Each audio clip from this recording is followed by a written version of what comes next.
আসসালামু আলাইকুম ভিউয়ার্স, শুভেচ্ছা অভিনন্দন সবাইকে। আজকে আমি বোরোডিল সিরাপ নিয়ে কথা বলবো আপনাদের সাথে। জানাবো এই বোরোডিল সিরাপ সম্বন্ধে। সিরাপটি আপনারা কেন বাচ্চাদের খাওয়াবেন, কিভাবে খাওয়াবেন, পার্শ্ব প্রতিক্রিয়া সমূহ এবং কোন কোম্পানি প্রস্তুত করে থাকে, বর্তমান মূল্য সম্পর্কে শুরুতেই জানিয়ে দেব।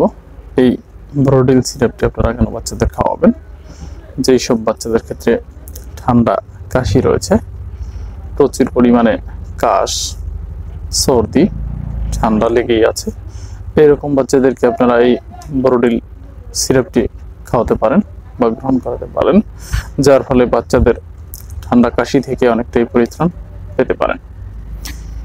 এবারে জানিয়ে দেবো এই সিরাপটির গ্রুপ সম্বন্ধে। কোন গ্রুপের সিরাপ এটি?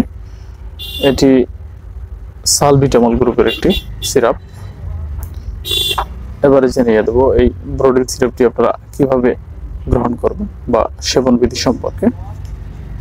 2 থেকে 6 বছরের বাচ্চারা এটিকে আধা চামচ থেকে 1 চামচ পর্যন্ত গ্রহণ করতে পারবে। দিনে 3 বার গ্রহণ করা উচিত।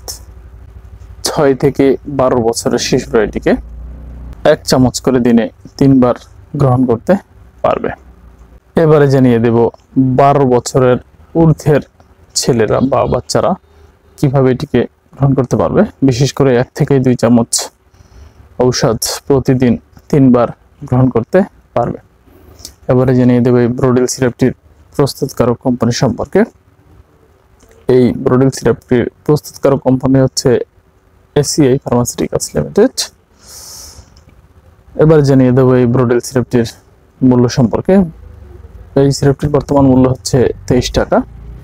জানিয়ে দেব এই সিরাপটি গ্রহণে বাচ্চাদের কি কি পার্শ্ব প্রতিক্রিয়া পরিলক্ষিত হয়। এই বোরোডিল সিরাপটি গ্রহণের ফলে তেমন কোনো পার্শ্ব প্রতিক্রিয়া হয় না, তবে কিছু কিছু ছোটখাটো পার্শ্ব প্রতিক্রিয়া দেখা দিতে পারে। সেটি হচ্ছে কাঁপুনি, মাথায় ব্যথা, অতিরিক্ত হৃদকম্পন এবং বুক ধরপড়ানি হতে পারে।